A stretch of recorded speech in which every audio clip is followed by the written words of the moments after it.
you some questions, and if we have time, at the end of my talk, we're going to have a little bit of a conversation about it. Do you think that we live in a tolerant society? Just keep it in your mind while I talk, and then you'll let me know. And if you think we live in a tolerant society, can you all hear me even at the back? Yeah. Are we at risk of losing our tolerance? What, in your opinion, are the factors that erode the spirit of tolerance?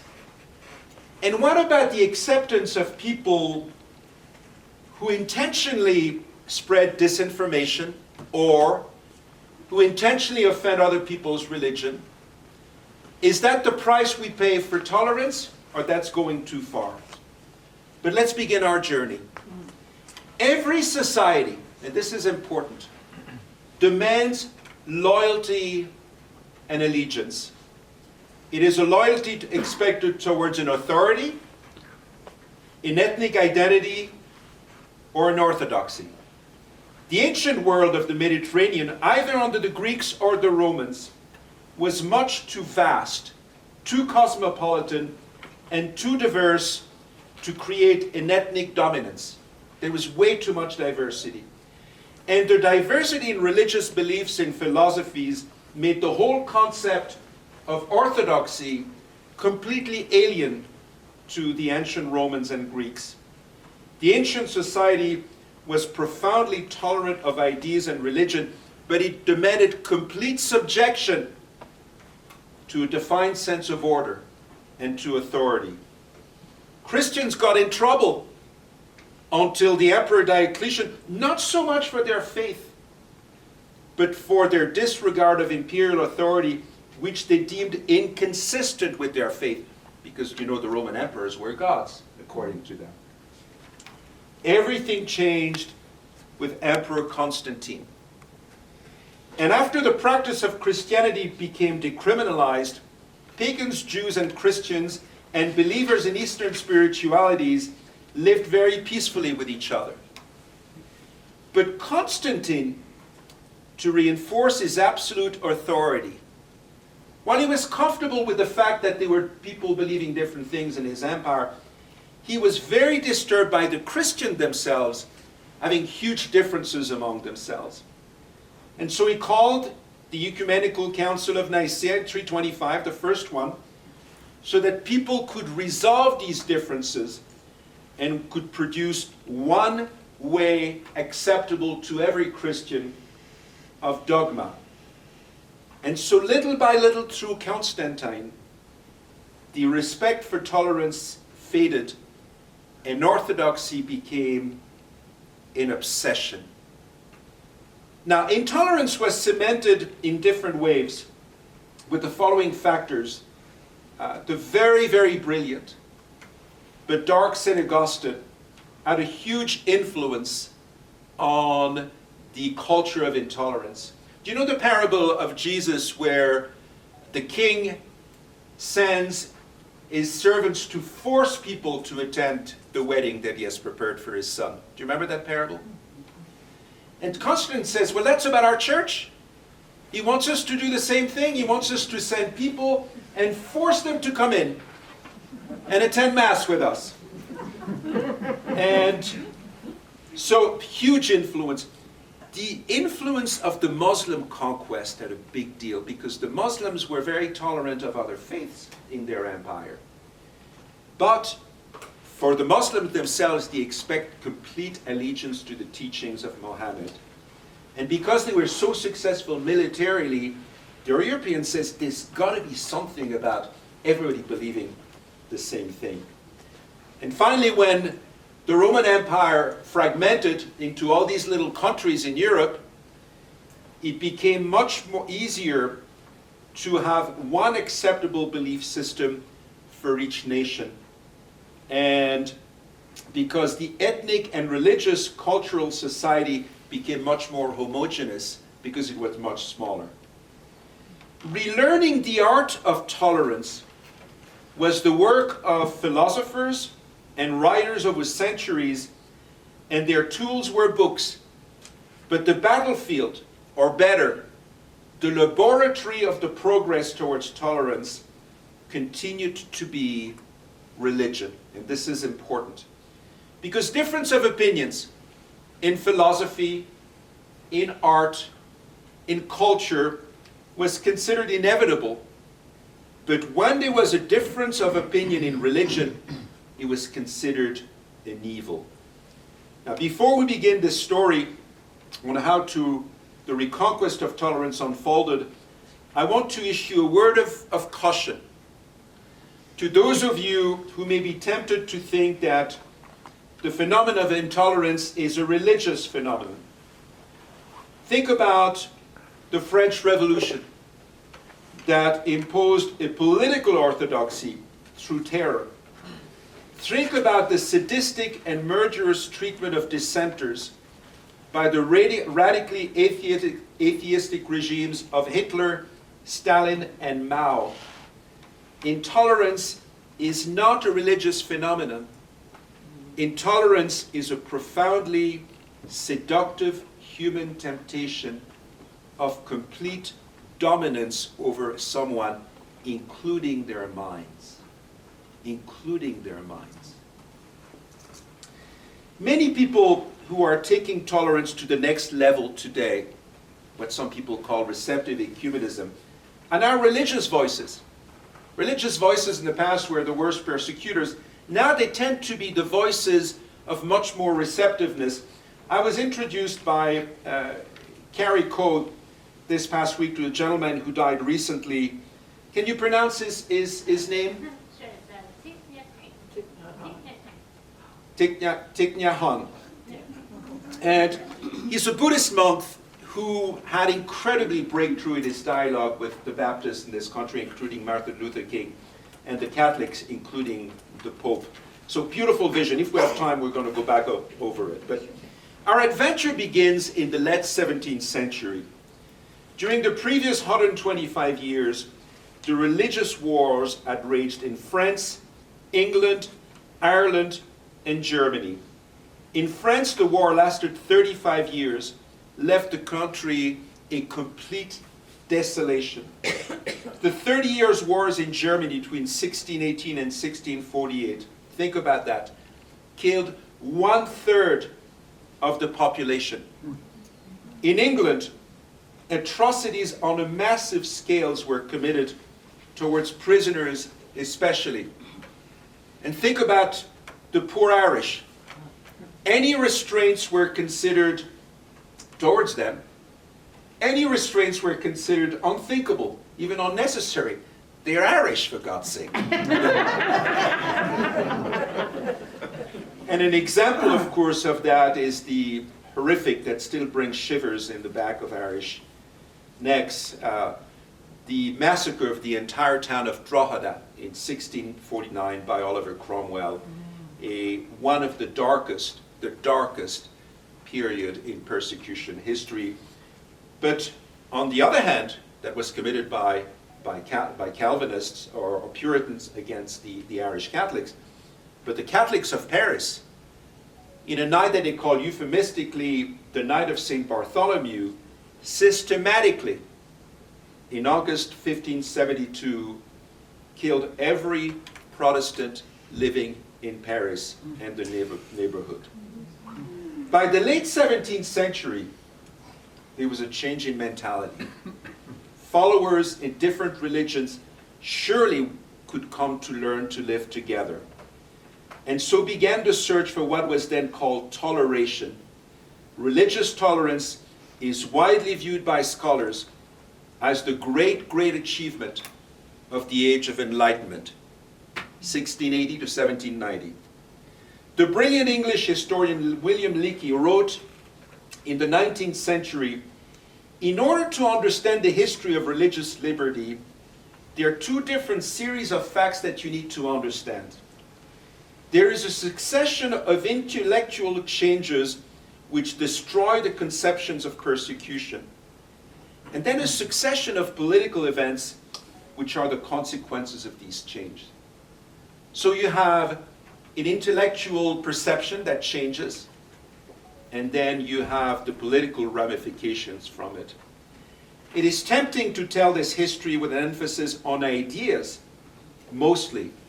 But progress towards tolerance resulted just as much from a complete exhaustion with conflict. People were tired of conflict, and it was reflected in law and in politics. But for tolerance to be sustained, it needed more than keeping the peace. Let's be tolerant because we're tired of fighting. Principles became necessary for protecting the liberty of conscience. As I said about St. Augustine, for centuries, when you were intolerant, it was considered virtuous. It was not a kindness to indulge people in error that would lead to their eternal damnation. To force them into the true faith, that was charity, that was love. And differences in religious opinion were not seen as matters of life and death. It was much more than that. It was a matter of eternal consequence. In his excellent historical development of the principle of toleration in British life, Herbert Butterfield writes the following, and this is frightening when you think about it. Europe was confronted with two forms of Christianity, two exclusive religions, each claiming to embody the absolute truth, each asserting itself to be essential to salvation, and each regarding the other as diabolical perversion and a menace to society. Half of Europe thought that the other half was going to hell, and when they killed each other, they thought that they were sending people to hell, or people in the process were going to heaven. It's frightening to think about how deep it went. And when Protestantism began to fragment into sects, the sects regarding one another with bitterness and hatred in what Freud called very appropriately the narcissism of small differences. Small differences, but they wanted to kill each other because of that. Once the Reformation introduced irreconcilable divisions that were not going away, the answer was not toleration first, it was intolerance. Toleration implied you didn't care about divine truth. If you let the Protestants do their things or the Catholic do their thing, well, that means you don't care about divine truth. Social cohesion, it was thought, demanded that all the inhabitants of one country should have one religion, period. The Romans and the Mongols, who had gigantic empires, had proved that wrong. They were very cohesive as we've ever been, and yet they had this dizzying diversity of faith. And Protestants could be just as repressive as the Catholic Church, whose authority they had overthrown. So in the 17th century, intolerance was more powerful than ever, and Restoration England has been justifiably called a persecuting society. If you were not a member of the Church of England, you were not allowed to hold office, you were not allowed to be an officer in the military, you were routinely robbed of all your possessions, and you were jailed. There was a lot of dislike between the Scots and the English and the Welsh, except for one thing. What cemented them is they were all profoundly anti-Catholic, and it was the anti-Catholicism that created this shared identity for people of Britain. That changed with the reign of James II. He was a Catholic king, but he was very popular because he wanted to bring back a hint of toleration. But the real progress started in the German-speaking world, and they deserve a lot of credit for it. The German-speaking world had come up with the concept, one prince, one religion, period. Religion of each state should be that of its ruler. But it changed with them, until Frederick the Great of Prussia wrote this in 1773. And this was groundbreaking when he wrote this. He says this about Prussia. All faiths live here in peace and contribute equally to the happiness of the state, so they can all be equal. in the eyes of my government. False zeal is a tyrant that depopulates provinces, but tolerance is a tender mother who nurtures them and makes them flourish. Tolerance is a tender mother. But Frederick's tolerance did not extend to Jews, for whom he retained an inexplicable dislike until the end of his life. The first European ruler to offer complete tolerance, including for Jews, do you have a guess who it is? It was actually a Catholic sovereign. It was Joseph of Austria. He's also very famous for being the brother of the beautiful but ill-fated Marie Antoinette. And in 1765, he wrote this. This was also groundbreaking. He says, in matters of faith and morality, personal conviction is necessary, so you cannot impose them on people. It has to come from within. But the shining example, and we as Americans need to take pride in this, the shining example of toleration in practice is widely viewed by historians to be Pennsylvania, the North American colony for which William Penn obtained a charter from Charles II in 1682. He was a skilled political strategist, and he was a powerful advocate of the rights of the nonconformers, including the Quakers. And this is how it started. Very wealthy, sheltered young man. He was sent to his dad to Ireland in 1667 to look after the very vast family estates. And one day he was curious enough to attend in the city of Cork a Quaker meeting. And he was so moved by what happened that a conversion took place during that service. But as a result of his participation, he was charged with attending a riotous assembly. And because he was an extremely privileged, sheltered young man, for him to be grabbed and arrested and thrown in jail, that shocked him. And for the first time in his life, he started to develop sympathy for the victims of persecutions. In those days, the Quakers, whom we see today as very, very gentle, and played an extraordinary role in the abolition of slavery in this country. But in those days, they were very disruptive. They would disrupt Mass in Ireland. They would stop Protestant services in England. They would never greet people on the street. People would say good day to them, and they would say, what's good about today? It's good for you, but for me, I'm persecuted. And they dressed differently than everybody else, so they wanted to be seen as different, and they refused the all-important community festivals that was the cement that kept those small villages together. They were ferociously persecuted, and many, many English and Irish Quakers died in freezing confinement. Penn maintained that no authority could force people to accept religious propositions that their conscience denied, and that even the attempt to try to force somebody to accept a religious proposition is wrong and oversteps the limit of government. His activity earned him several spells in London Tower. He introduced a fascinating to me and very intriguing cooperation between Catholics and Quakers, because both were persecuted minorities. When Charles II gave the whole province of Pennsylvania to Penn, he mostly wanted to get rid of him. He said, let's send this guy to Pennsylvania, and all the Quakers with him.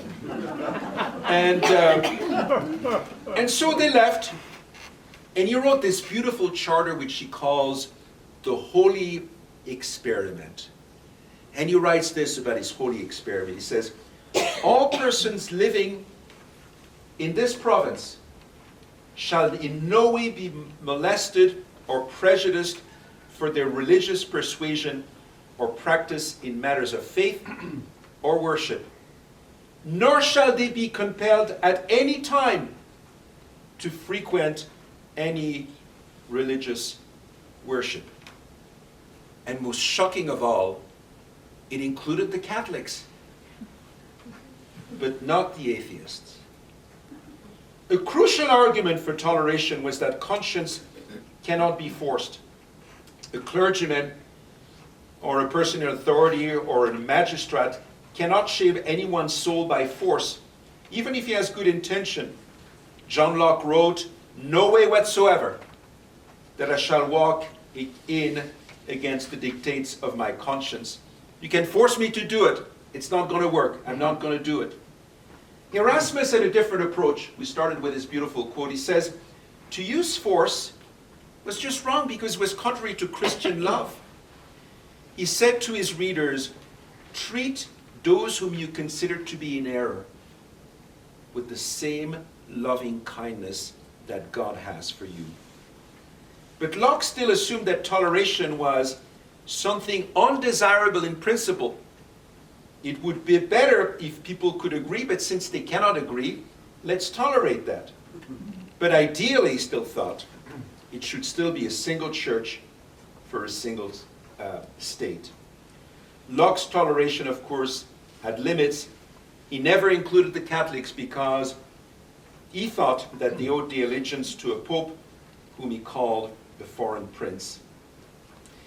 Something fascinating happened about tolerance from certain observers who very quickly noticed that there was a connection between tolerance and the economy. They noticed that the more tolerant the society quickly became more prosperous. The freer the state, the better its economy. The first author to argue for the sanctity of conscience was a Dutch Jew by the name of Spinoza. He wrote his famous Tractatus in 1677. Actually, it was published posthumously. But he writes this, and this is breakthrough also. He said, "A government which attempts to control minds is a tyranny, and it is considered an abuse of sovereignty to prescribe what shall be accepted as true or rejected as false, or what opinions men should have in their worship of God. Compulsion is both ineffectual, but it's also wrong because it denies the integrity of the individual conscience," thought Spinoza.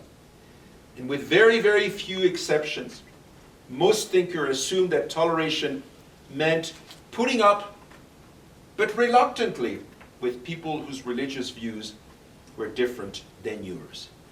Because this is a library, I want to talk about books, and 4 books are considered milestone books that change that mentality that tolerance is just, well, we got to put up with these people, to, well, no. Let's try to accept these people and see how they can be part of the civil society. The first transformative breakthrough came from the astonishingly brilliant Pierre Bayle. He came from a very wealthy Huguenot family in southwest France. Huguenots are French Calvinists. Do you know that in our parish, we have descendants of Huguenots. We have Huguenots in our parish. They are no longer Calvinists, I presume, because they come to Mass. And he came from a very wealthy Huguenot family in southwest France. And of course, John Calvin himself was French. And the Calvinists in France, the Huguenots, were always much better educated and much more prosperous than their Catholic contemporaries. Bayle is not only one of the most effective spokespersons for toleration, he's one of the most attractive and intriguing figures of the Enlightenment.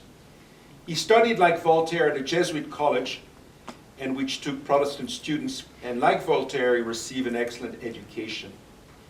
And he was so impressed by the intellectual rigor of the Jesuits that he converted briefly to Catholicism. But after formally returning to Calvinism, he obtained a very highly desirable position, professor of a Protestant academy in Sedan. The French authorities, after 5 years, closed the academy, and he went into exile to Rotterdam, where he lived for the rest of his life, and he took another position as a professor of philosophy at a college attended by French exiles. When his brother died in French prison as a result of the persecution, he experienced deep trauma, deep spiritual crisis, and he found consolation from it in his writing. Bell's argument for tolerance made him enemies not just of the Catholics, but of the Huguenot community themselves. The victims of intolerance were not themselves inclined to be tolerant. The book that changed everything is his masterpiece, Historical and Critical Dictionary. It was published in 1696, and it's a collection of little biographies. It's an immense book, volumes, and very shapeless. It's very, very hard to read because for one line of text, you have 5 or 6 lines of notes, so you have to constantly just go back and forth. It's exhausting, but it's without any argument, absolutely brilliant. It was written in French, but it was booked. The book was banned in France, but vast numbers of copies were smuggled in. 50 years after it was published, the ban was lifted, and it was still the most requested book at the Paris' largest library. He writes this in his book: human understanding must be made a captive of faith and must submit to it. Human beings must never dispute about certain things like religion. He says there's no point about arguing about religion because it's based on faith. You don't argue about faith. In other words, because there are so many ambiguities in matters of religion, even with the help of a good reason, it is impossible to find a conclusive distinction mark that definitely separates true doctrines to false ones. You may be convinced yourself because of your faith. You're not able to convince somebody else. One must either distrust them all or trust them all and feel inwardly that some are true and authentic and thus arrive at a thorough conviction of conscience. And so here he speaks for the very first time about the primacy of conscience. He's the first one. Because of religious complexities and ambiguities, we have no right to persecute anyone whom we consider to be in error. On the contrary, we owe them understanding and indulgence. The second book that we will look at is the Treatise on Tolerance by Voltaire. Voltaire was the only, and there's a Voltaire scholar in the room, so I'm a little nervous, but I can be corrected. Voltaire was the only writer to campaign for tolerance in freedom. He was not persecuted, he was not silenced. As a matter of fact, King Louis XV appointed him historiographer of France. By the 1760s, he was a national figure as a writer of immense, exceptional talent, wit, and versatility. But he was also very, very unpopular because his sarcasm was so biting and powerful. A lot of people got offended. And of course, his steady opposition to the Catholic Church made some enemies for him. The book was inspired by the infamous Calas affair, which is a really sad story. In October 1761, Jean Calas, a wealthy Protestant cloth merchant in Toulouse, was charged with the murder of his son, Marc-Antoine, who was found hanged. Now, Catholics and Protestants were living in Toulouse in a kind of unstable peace, uneasy peace. And he took just this murder, that the suspicion the Catholics had towards the Protestant, to explode into hatred. Now, there was this rumor that the son wanted to convert to Catholicism, that's why the dad killed him. But no evidence was produced about that. All the forensics, pointed that it was a suicide. Jean Calas was a very frail man. The concept that he would overpower his son, who was a big fellow, and lift him up to hang him was just inconceivable. But in spite of all that, because of public pressure, he was found guilty after a secret trial and rushed trial. And in an attempt to force his confession, he was tortured so brutally that he died from his wounds. And so Voltaire says, I have to write a book about this. This is so wrong. Voltaire's case for tolerance is very simple. He thinks we're all humans and we should treat one another with kindness. Tolerance is founded on the natural principle, do unto others as you want done to yourself. There's no real political danger about tolerance. What are you afraid about? Because when you tolerate them, the sects become much less powerful and dangerous. It is persecutions that makes the small sects desperate and subversive. He writes, is each individual citizen to be permitted to believe only in what his reason tells him, even if he's wrong? Yes, indeed, he should. Let people be wrong. Let people be wrong. Who are you? And if someone does not threaten public order, his or her opinion, even if wrong, should be tolerated. Clearly, Voltaire has more faith in reason than Bayle, but he comes to the same conclusion. And Voltaire comes from a tradition of opposition to faith, or faith traditions, whereas Bayle wrote from the Calvinist faith tradition.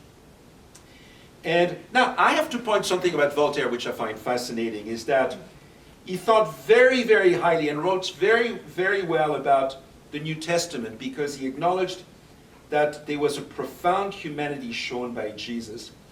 And then he had a reconciliation of sort at the end of his life, in the final month of his life, and which was mediated by his nephew, who was a priest. And scholars to this day wonder, was that sincere? Was that pressure? And you never know.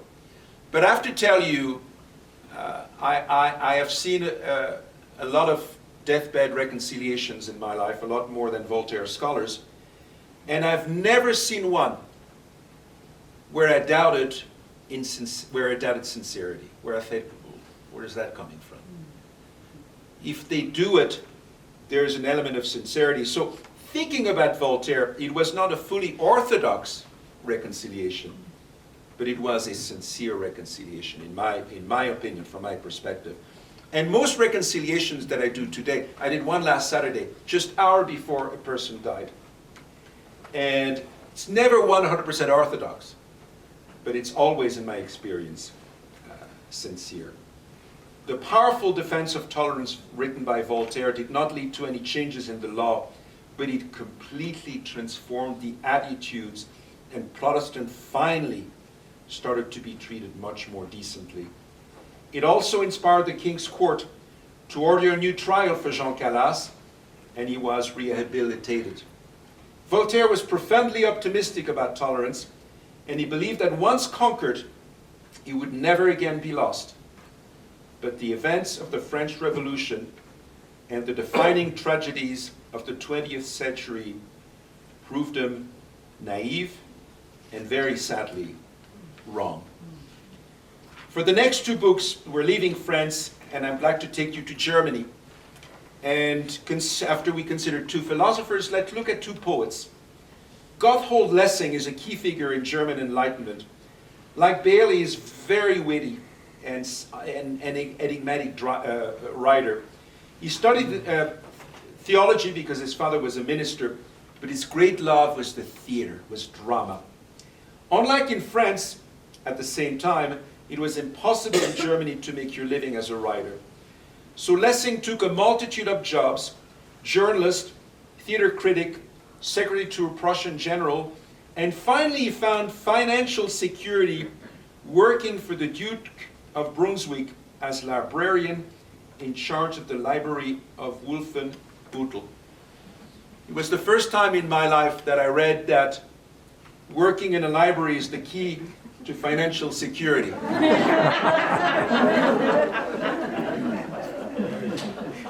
How many of you come to work in a Bentley? Just one, okay. He writes this about the search for truth, and I find this fascinating. He says this: if God held in his right hand the whole truth, and if he held in his left hand the active quest for the truth, with the risk of being wrong a lot, I would say to him, and he would say to me, choose. I would humbly fawn upon his left hand and say, Father, please give, for complete truth is for you alone. Wasn't that the sin of Adam, to want to the tree of knowledge? And so divine omniscience is omniscience is divine. Human condition forces us to search for truth, to look for it. His masterpiece that did so much to move the needle is his drama Nathan the Wise. Lessing shows great deference to all outsiders, but he was particularly friendly towards the Jews. Nathan the Wise is set in Jerusalem during the Third Crusade.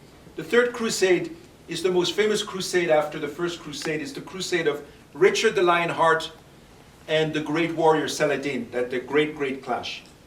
So that it's plausible to have Jews and Christians and Muslims engaging in conversation. Nathan is a wise and educated Jewish servant. He learns upon returning from business travel that his daughter has been saved heroically from a fire by a Knight Templar. Knight Templar were the warrior monks.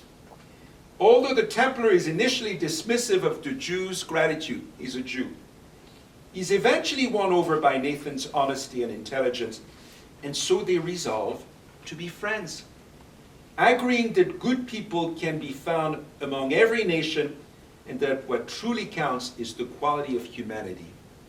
Nathan says this in the play, and this is beautiful. We did not choose our nations, either you or I. Are we just our nations? Are Jews or Christians just Jews or Christians, and only humans second? In other words, we're not just our race. We're not just our faith. We're primarily humans. That's what we share. And so the play appeals for humane outlook across religious and racial boundaries. The plot really thickens with lots of fascinating twists when the Templar falls in love with the beautiful daughter.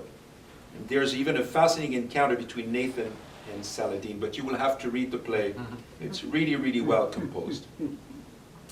Lessing says this: the test of merit is not belief, it's benevolence. Practical morality is now the test of religious truth. You want to show that what you believe is true? Be a good person. That's what's going to show it.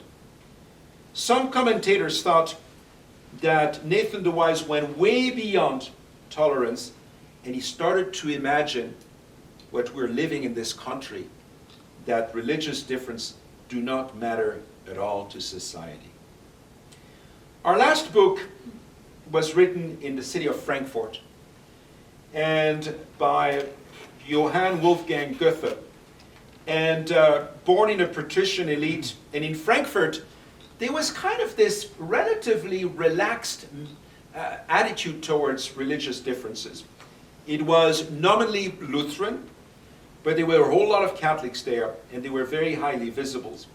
There were a lot of Jews, but at night they were locked inside their ghetto, and the Calvinists could come to work during the day, but at night they had to go outside of the walls. In his autobiography, Goethe remembers Lutheran church of his childhood as dry, dull, and uninspiring. In contrast, he thought that the Catholic ceremonies with their choreographies and music were interesting, but he was particularly intrigued by Jewish people. He learned the Bible and studied Hebrew, and he got sick in his late teens, and he decided to go deeper in religious matter. That was kind of a crisis of identity for him, his illness. He was guided by a wonderfully bright woman by the name of Susanna von Klettenberg.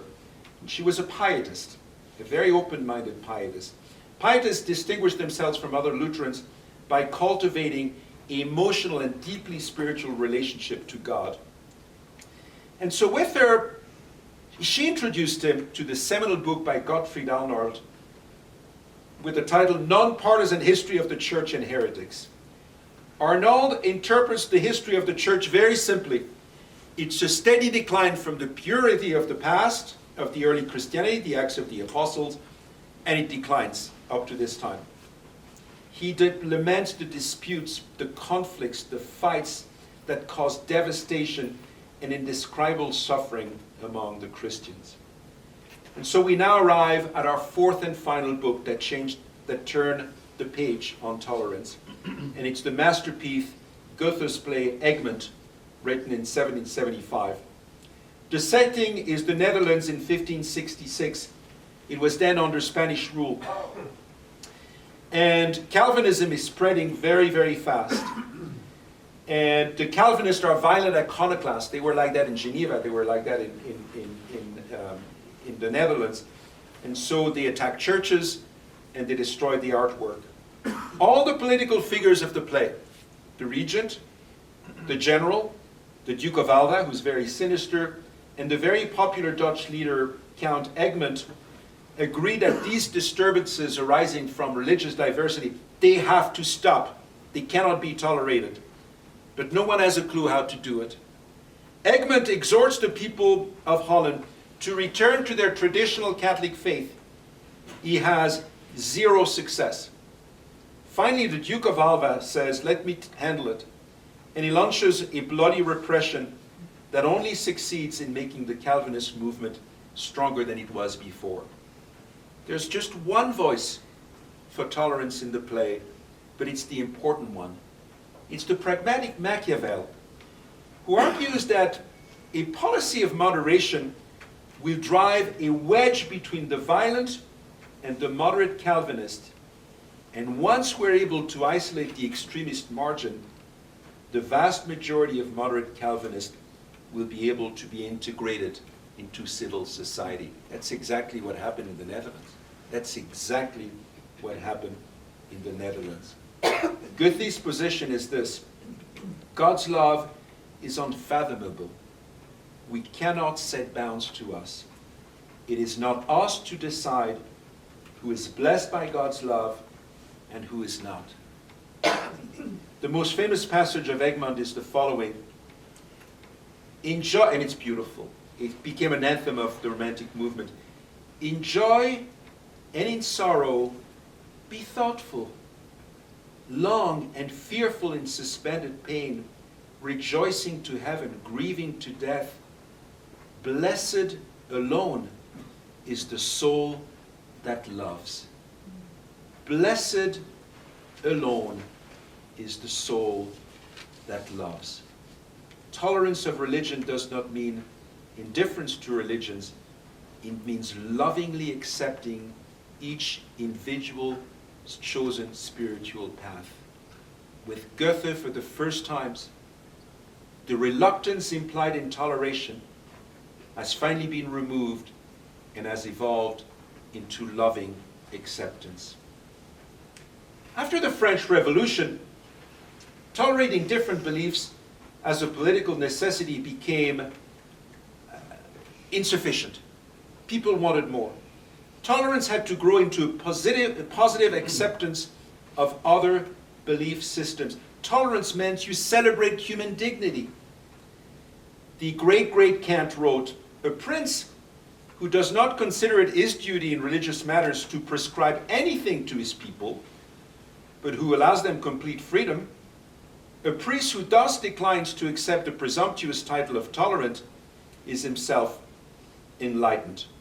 So political authorities, Kant said, do not have the right to grant liberty of conscience because it is not theirs to give. It belongs to humanity itself. Thomas Paine, who influenced American experiments so much, says, "We have no right to dictate to God what kind of worship he should receive." Think about it. You're only going to get Catholic masses, or you're only going to get this kind of service, or you're going to get... He says, who are we to tell God what kind of service he should receive? But to be completely accepting does not mean you have no preference. That's important. Doesn't mean that doesn't mean that truth is relative. You can have preference. The great Edmund Burke says, you can respect other people's opinions while disagreeing with them. He says that example, in England there is an abundance of men who favor some opinions, but they respect them all. I was reading this morning to my congregation, because today is the feast of St. Thomas Aquinas, the giant of Catholic intellectual tradition. And he says this, which I find it absolutely fascinating. He wrote in the 13th century. He says, we must love them both. Those whose opinion we share and those whose opinions we reject. We must love them both. For both have labored in the search for truth, and both have helped us find it. You are not going to seek truth with honesty. You're not going to be able to find truth unless you take time to listen to people who disagree with you. The move from toleration of minority religion to equal respect is now enshrined in the American Constitution, First Amendment. Congress shall make no law respecting an establishment of religion or prohibiting the free exercise thereof. The U.S. Constitution, and we should be proud about this, is finally the first document that says that all religions have the same status in the eyes of the state. Period. The first one. Jefferson, who wrote it, was immensely influenced by Locke and Milton, and he even introduced for the state of Virginia the religious freedom law after much debate. And so I'd like to finish with a quote from him, which is incredibly powerful, I think. Because now we started from the deep persecution of the wars of religion, and we moved to tolerance, to taking the next steps, which is loving acceptance. Not meaning that you don't have preference, but you respect people's opinion. And Jefferson says this: the legitimate powers of government extend to such acts only as are injurious to others. That's when the government has power. But it does me no injury for my neighbor to say there are 20 gods, or to say, oh, there's no God at all.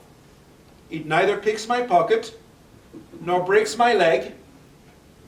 Reason and free inquiry are the only effectual agents against error. And so give them loose. They will support true religion by bringing every false one to the test of their investigation. Question for you: what does an enlightener like Thomas Jefferson, what does an advocate of radical tolerance like Thomas Jefferson mean by false religion and true religion? That is a fascinating subject, but it would have to be the subject for another talk. The only thing that matters tonight is that Jefferson says that you reach truth not by less freedom, but always through more freedom. Thank you very much.